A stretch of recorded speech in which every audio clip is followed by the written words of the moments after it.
Hello साथियों, good morning everyone. GS मंच YouTube channel पे आप सभी का स्वागत है। आज के क्लास का टॉपिक है पृथ्वी की आंतरिक संरचनाएं। इस टॉपिक से जुड़े उन सभी तथ्यों पे बात करेंगे जो आपके परीक्षा के लिए बेहद ज़रूरी है, क्योंकि यह एक ऐसा टॉपिक है इससे लगभग प्रत्येक एग्जामों में प्रश्न 1 से 2 पूछे जाते हैं।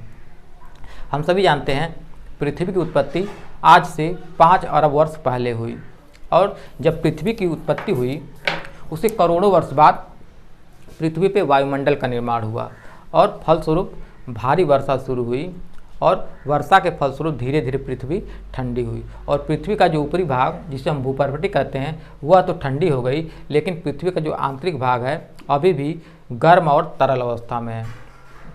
वैज्ञानिकों के बीच यह रहस्य अभी बना हुआ है कि पृथ्वी के अंदर कौन सा तत्व पाए जाते हैं, लेकिन कुछ स्रोतों के माध्यम से इसकी जानकारी लगाई जा सकती है या लगाई गई है। तो इन स्रोतों को हम देखते हैं।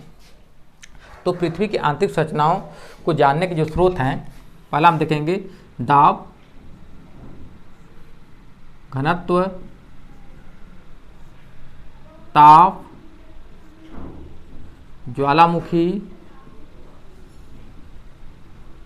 और भूकंपीय तरंगे।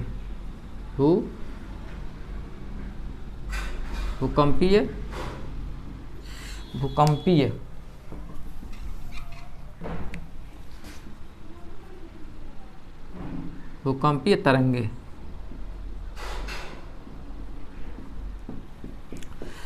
जब पृथ्वी के सतह से इसके अंदर हम जैसे जैसे प्रवेश करेंगे जाएंगे तो इसके दाब में वृद्धि होगी।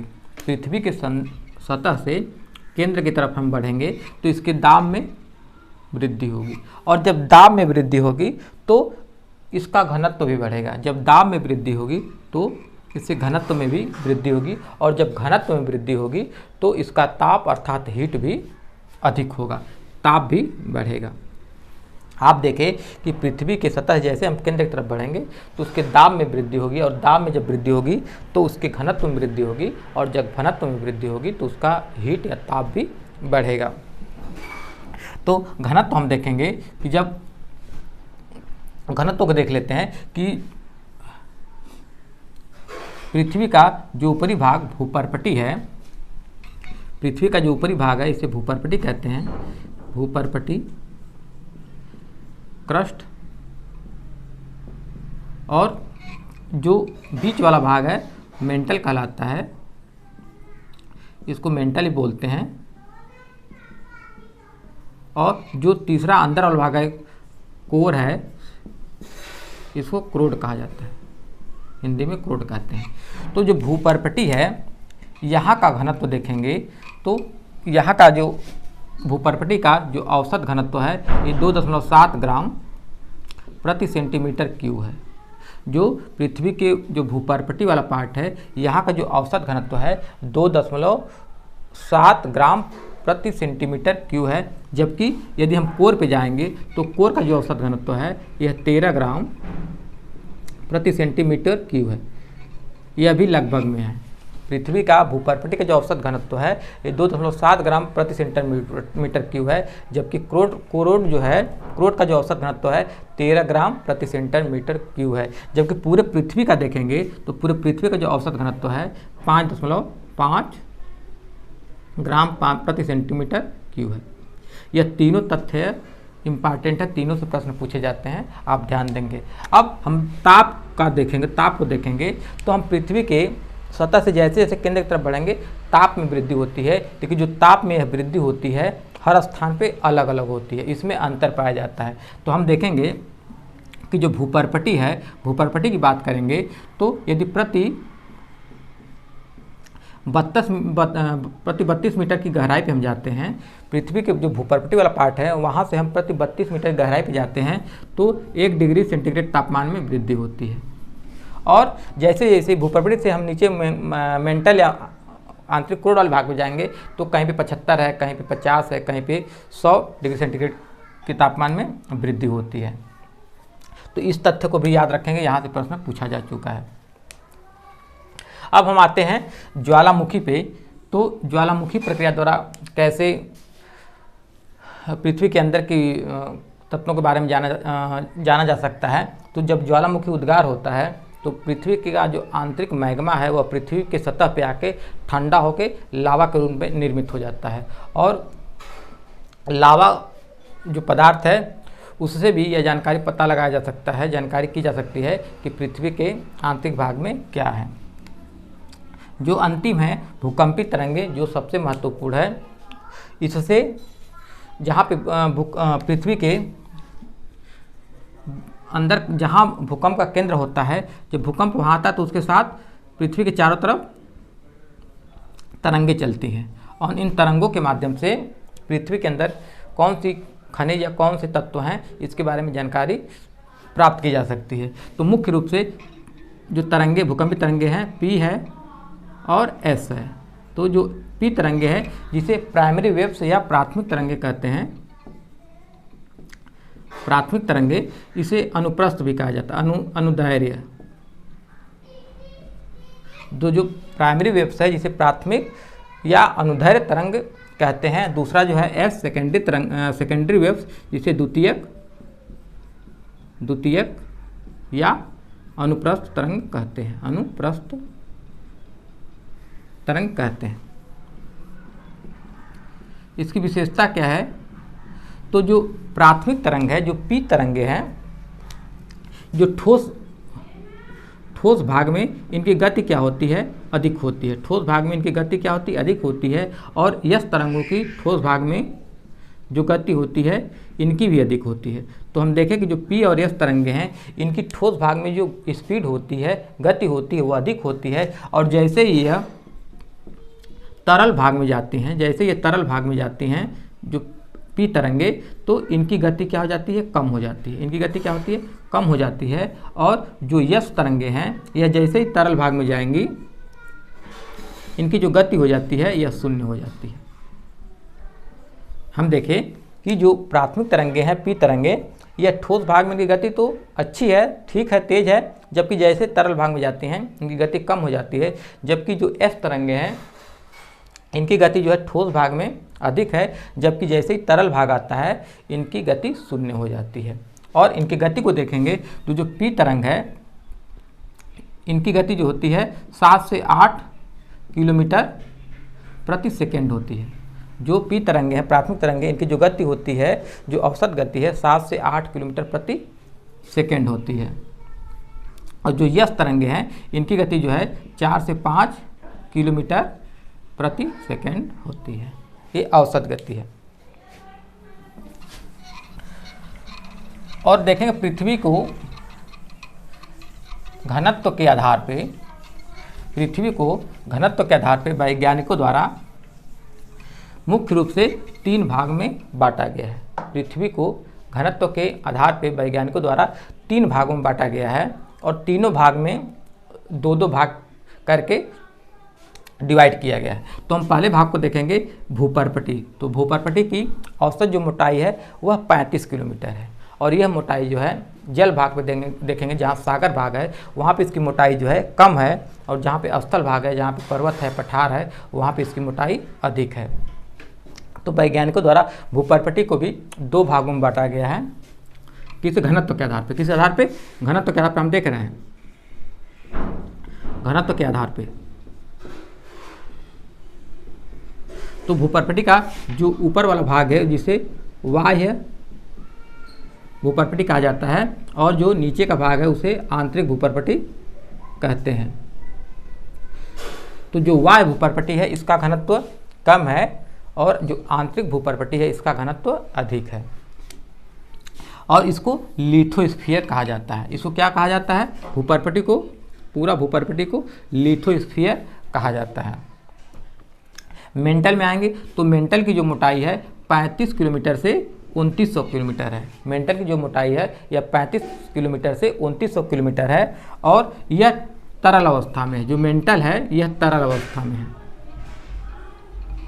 जिसमें मैग्मा पाया जाता है। और जो भूपर्पटी है यह ठोस अवस्था में है। जो भूपर्पटी है यह ठोस अवस्था में है, जबकि जो मेंटल है यह तरल अवस्था में है। यह पूरा मैग्मा से भरा हुआ है, और जैसे भूपर्पटी पे कहीं से दरार मिलता है तो यह मैग्मा पृथ्वी पे सतह पे जाके जमा हो जाता है। और इसमें जो ऊपरी मेंटल है, मेंटल में तो यह 35 किलोमीटर से 700 किलोमीटर के बीच है, और जो निचला मेंटल है यह 700 किलोमीटर से 2900 किलोमीटर के बीच है, और जिसे पायरोस्फीयर कहा जाता है, जिसे पायरोस्फीयर कहा जाता है। अब तीसरे वाले भाग में जाते हैं, जिसे क्रोड कहा जाता है, कोर कहा जाता है। इसकी जो मोटाई है 2900 किलोमीटर से 6371 किलोमीटर है, और इसको भी दो भागों में बांटा गया है। एक है बाह्य क्रोड, जिसकी मोटाई है 2900 किलोमीटर से 5150 किलोमीटर, और जो आंतरिक क्रोड है इसकी जो मोटाई है 5150 किलोमीटर से 6371 किलोमीटर। और इस वाले भाग को बैरीस्फीयर नाम से जानते हैं। इस तीनों को आप याद रखेंगे क्योंकि यहाँ से प्रश्न पूछे जा चुके हैं। जो भूपर्पटी है इसको लिथोस्फीयर कहा जाता है, जो मेंटल है इसको पायरोस्फीयर कहा जाता है, और जो क्रोड है इसको बैरीस्फीयर के नाम से जानते हैं। और जो क्रोड वाला भाग है तो जिसमें जो बाह्य क्रोड है यह तरल अवस्था में है, बाह्य क्रोड जो है तरल अवस्था में है, जबकि जो आंतरिक क्रोड है यह ठोस अवस्था में है। जो आंतरिक क्रोड है यहाँ का तापमान और घनत्व और दाब सब अधिक है, लेकिन इतना यहाँ पे दबाव अधिक है जिसके वजह से यह तरल अवस्था में नहीं बदल पाया है, यह ठोस अवस्था में है। तो यहाँ पे आप ध्यान देंगे कि जो क्रोड वाला भाग है इसका जो बाह्य क्रोड है वह तरल अवस्था में है, और जो आंतरिक क्रोड है वह ठोस अवस्था में। इस प्रकार हम देखें कि जो भूपर्पटी है और जो आंतरिक क्रोड है वह ठोस अवस्था में है, जबकि मेंटल का दोनों भाग और बाह्य क्रोड यह तरल अवस्था में है। अब देखेंगे कि जो बाह्य क्रोड है यह तरल अवस्था में है, तो पृथ्वी दो तरह की गति करती है, परिभ्रमण गति और परिक्रमण गति। जब पृथ्वी गति करती है तो उसके गति के साथ जो बाह्य क्रोड का जो तरल पदार्थ है यह भी घूमता है, यह भी गति करता है, लेकिन दोनों के गति में अंतर है। पृथ्वी की गति बहुत ज़्यादा है और जो क्रोड में तरल पदार्थ है यहाँ की गति कम है। तो इस गति की वजह से यहाँ पे चुंबकत्व क्षेत्र का निर्माण होता है।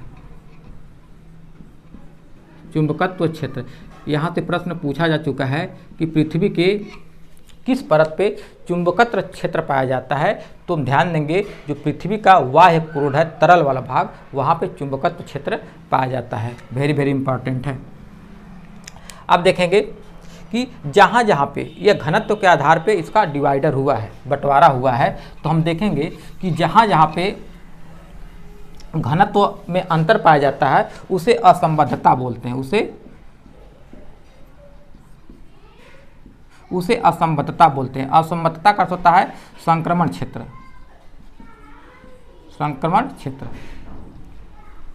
जैसे हम देखें कि भूपर्पटी में दो भाग है, एक बाह्य भूपर्पटी और एक आंतरिक भूपर्पटी। तो एक घनत्व के आधार पर इसका बंटवारा हुआ है, दोनों घनत्व में अंतर है। तो इस भाग में जो संक्रमण का क्षेत्र पाया जाता है इसे असंबद्धता कहते हैं, और इसका जो नाम है इसे कोनार्ड असंबद्धता कहते हैं। कोनार्ड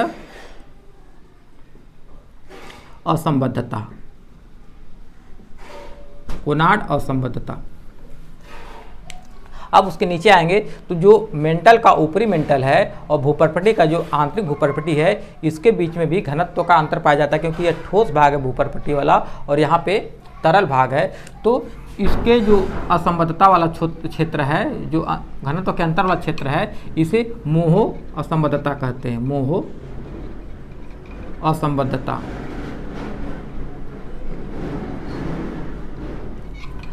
अब मेंटल वाले भाग में जो ऊपरी मेंटल है और जो निचला मेंटल है इसके भी घनत्व में अंतर पाया जाता है, जिसे रेपटी असंबद्धता कहते हैं।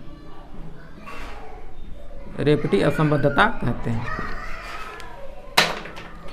अब निचला मेंटल और जो बाह्य क्रोड है, तो निचला मेंटल जो है यह तरल अवस्था में है और बाह्य क्रोड भी तरल अवस्था है, लेकिन दोनों घनत्व में अंतर पाया जाता है। तो इस अंतर को यहाँ पे गुटेनबर्ग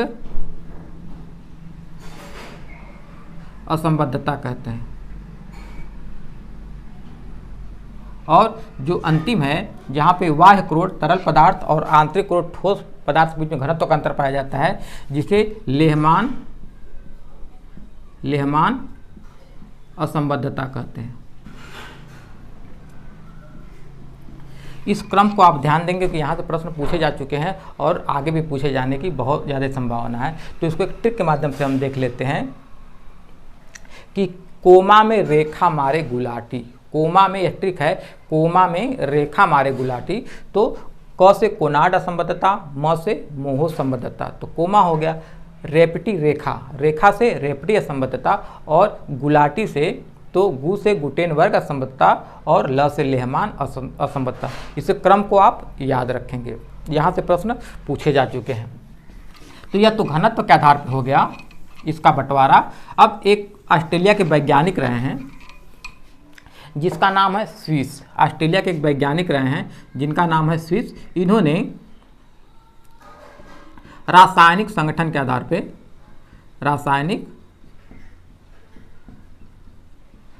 रासायनिक संगठन के आधार पे इसका बंटवारा किया है। पहला तो हम देखें घनत्व के आधार पे बंटवारा देखें, लेकिन एक वैज्ञानिक ऑस्ट्रेलिया के स्विस नाम के हैं, इन्होंने रासायनिक संगठन के आधार पे पृथ्वी की आंतरिक संरचनाओं का बंटवारा किया है। तो हम एक एक करके देख लेते हैं। जो भूपर्पटी है इसका इन्होंने नाम सियाल रखा है, इन्होंने इसका नाम सियाल रखा है। और जो मेंटल वाला भाग है इसका नाम इन्होंने सीमा रखा है, सीमा। और जो क्रोड वाला भाग है इसका नामकरण नीफे किया है। तो रासायनिक संगठन के आधार पे है तो सियाल अर्थात SI से सिलिकॉन और AL से एल्युमिनियम। तो भूपर्पटी पे सिलिकॉन और एल्युमिनियम की अधिकता पाई जाती है, इसलिए इसका नामकरण सियाल रखा गया। दूसरा है मेंटल, मेंटल का नाम सीमा रखा गया। SI से सिलिकॉन और Ma से मैग्नीशियम। तो मेंटल वाले भाग पे सिलिकॉन और मैग्नीशियम तत्व की अधिकता है, इसलिए इसका नाम सीमा रखा गया। क्रोड वाले भाग में देखेंगे तो इसका नामकरण नीफे रखा गया। और Ni से निकेल, Fe से फेरस अर्थात लोहा। तो क्रोड वाले भाग में निकेल और लोहा अर्थात फेरस की अधिकता पाई जाती है, इसलिए इस क्रोड वाले भाग का नामकरण नीफे किया गया। तो यह तो रासायनिक संगठन के आधार पर इसका नामकरण हुआ। और इसको भी आप ध्यान देंगे इस क्रम को, क्योंकि यहाँ से प्रश्न पूछे जा चुके हैं कि किस वाले भाग को किस नाम से जानते हैं। और हम तत्व को भी देखेंगे। SI से सिलिकॉन, AL से एल्युमिनियम, SI से सिलिकॉन, Ma से मैग्नीशियम, Ni से नीफे, Fe से फेरस अर्थात लोहा।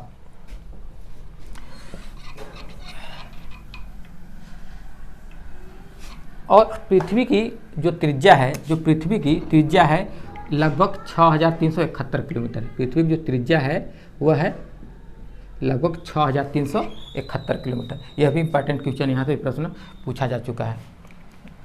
अब हम पिछले क्लास में पढ़े थे वायुमंडल के बारे में, उसमें देखे थे कि वायुमंडल में सबसे अधिक जो तत्व पाया जाता है वह नाइट्रोजन है। तो नाइट्रोजन जो पाया जाता है